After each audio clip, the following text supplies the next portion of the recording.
Hi friends, welcome to Rani's kitchen. నేను మీ రాణి.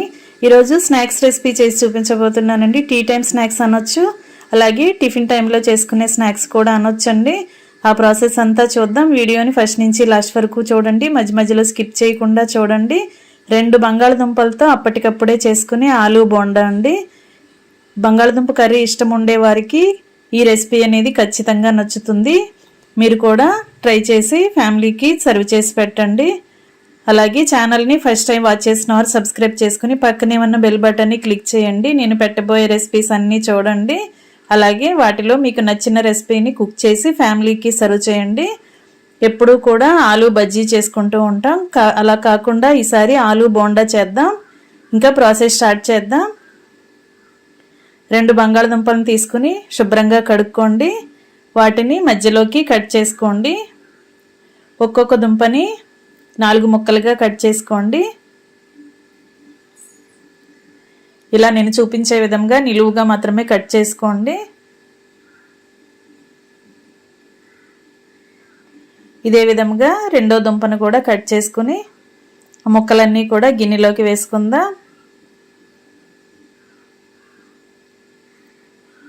ఇలా ముక్కలు కరెక్ట్గా పెట్టుకుని దానిలోకి ఒక 1/2 గ్లాస్ వాటర్ పోసుకోండి.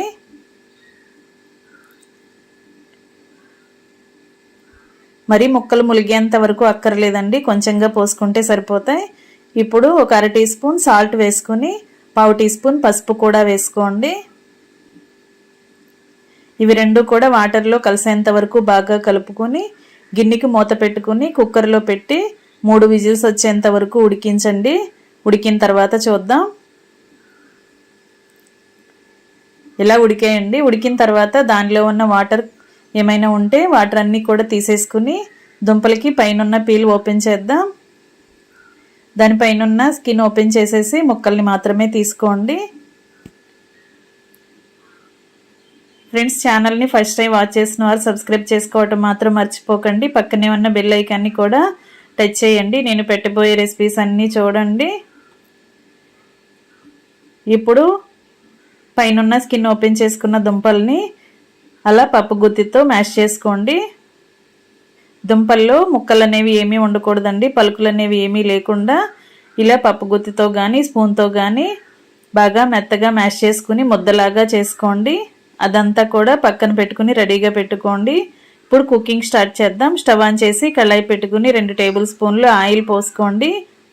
ఆయిల్ బాగా కాగిన తర్వాత 1/2 టీ స్పూన్ జీలకర్ర, 1/2 టీ స్పూన్ ఆవాలు వేసుకోండి. ఇప్పుడు కొన్ని కరివేపాకులు కూడా వేసుకుని వీటిని బాగా ఫ్రై చేసుకున్న తర్వాత సన్నగా తరిగిన ఉల్లిపాయ ముక్కలు, పచ్చిమిర్చి ముక్కలు వేసుకోండి. 2 మీడియం సైజు ఉల్లిపాయలను తీసుకుని సన్న ముక్కలుగా కట్ చేసుకుని తీసుకోండి. అలాగే 2 పచ్చిమిర్చిని కూడా తీసుకుని చిన్న చిన్న ముక్కలుగా కట్ చేసి తీసుకోండి. వీటిని కూడా ఆయిల్లో బాగా ఫ్రై చేసుకుందాం.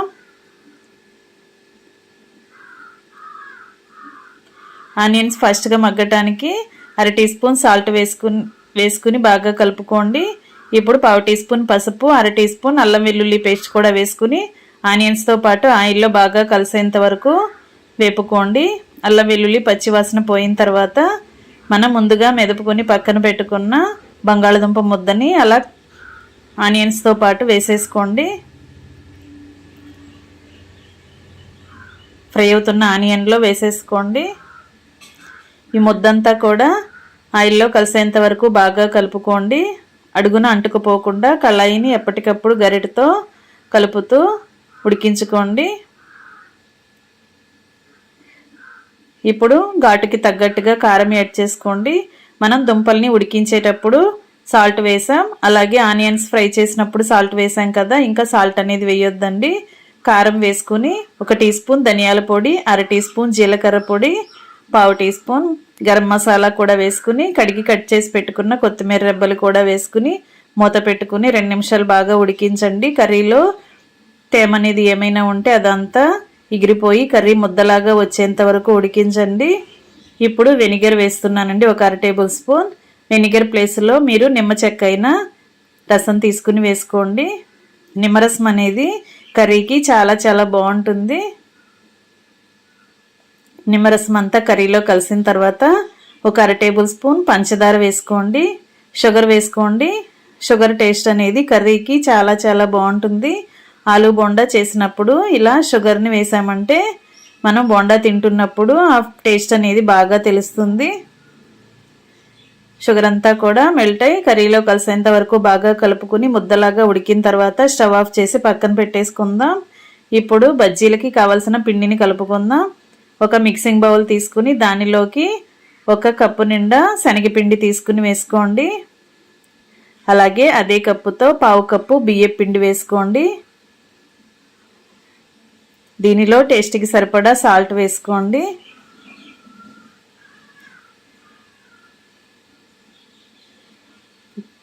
ఒక 1/2 టేబుల్ స్పూన్ కారం వేసుకోండి. ఒక 1/2 టీ స్పూన్ వాము కూడా వేసుకోండి.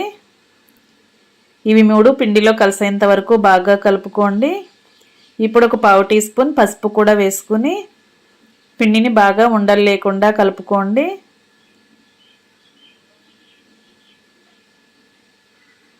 పిండిని ఒకసారి బాగా కలుపుకున్న తర్వాత ఒక టీ గ్లాస్ వాటర్ తీసుకోండి. వాటర్ అనేవి ఎక్కువగా పోయొద్దండి. ఒకేసారి చిన్న గ్లాస్తో మాత్రమే వాటర్ తీసి పక్కన పెట్టుకోండి. కొంచెం కొంచెంగా కలుపుకుంటూ పిండిని బజ్జీల పిండి కన్నా కొంచెం గట్టిగానే కలుపుకోండి. మరీ జారుగా ఉండకూడదు, అలా అని మరీ గట్టిగా ముద్దలాగా కూడా ఉండకూడదండి. కొంచెం పలచగా కలుపుకుంటే సరిపోతుంది. అవసరానికి తగ్గట్టుగా మాత్రమే వాటర్ని కొంచెం కొంచెంగా యాడ్ చేసుకుంటూ పిండిని ఉండలు లేకుండా కలుపుకోండి.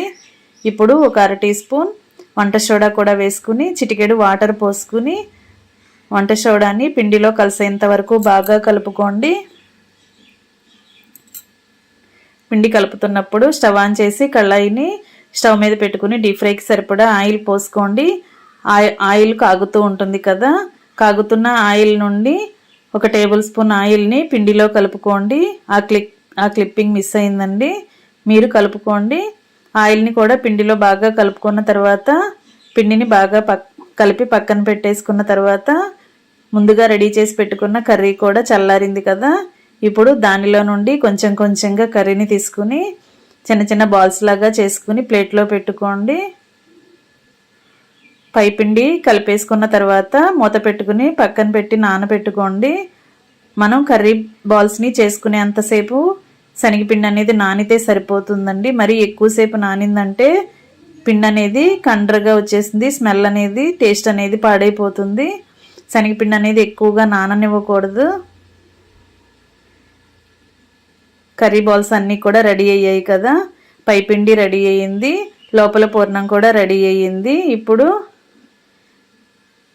ఆలూ కర్రీని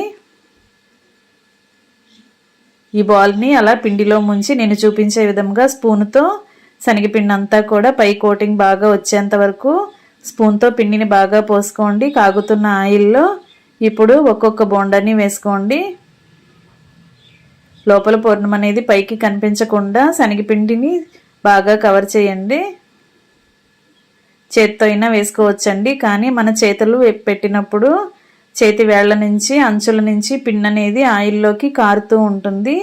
అప్పుడు బోండాకి ఎక్కువగా పలుకులు అనేవి ఎక్కువగా అంటుకుంటూ ఉంటాయి. అలా కాకుండా స్పూన్తో వేసుకున్నట్లయితే బోండా షేప్ అనేది రౌండ్గా వస్తుంది. ఇదే విధంగా ఆయిల్కి పట్టినన్ని వేసుకుని బాగా ఫ్రై చేసుకోండి. గరిటతో అటు ఇటు టర్న్ చేసుకుంటూ ఫ్రై చేసుకోండి. ఇలా క్రిస్పీగా అయ్యేంత వరకు ఫ్రై అయిన తర్వాత వాటిని ఆయిల్ నుండి తీసుకోండి. ఆయిల్ అంతా కిందకు వచ్చేసిన తర్వాత ప్లేట్లో పెట్టుకుందాం. ఇలా రౌండ్ షేప్లో వచ్చాయి చూసారండి. స్పూన్తో మనం వేసినప్పుడే ఇలా కరెక్ట్గా షేప్గా వస్తాయి, అందుకే స్పూన్తో వేసుకోండి. మీరు కూడా ఆయిల్ నుండి తీసేసిన తర్వాత ప్లేట్లో పెట్టుకోండి. ఇదే విధంగా మిగిలిన కర్రీ బాల్స్ని కూడా ఇదే విధంగా ఆయిల్లో వేసుకుని కరెక్ట్గా డీప్ ఫ్రై చేసుకోండి.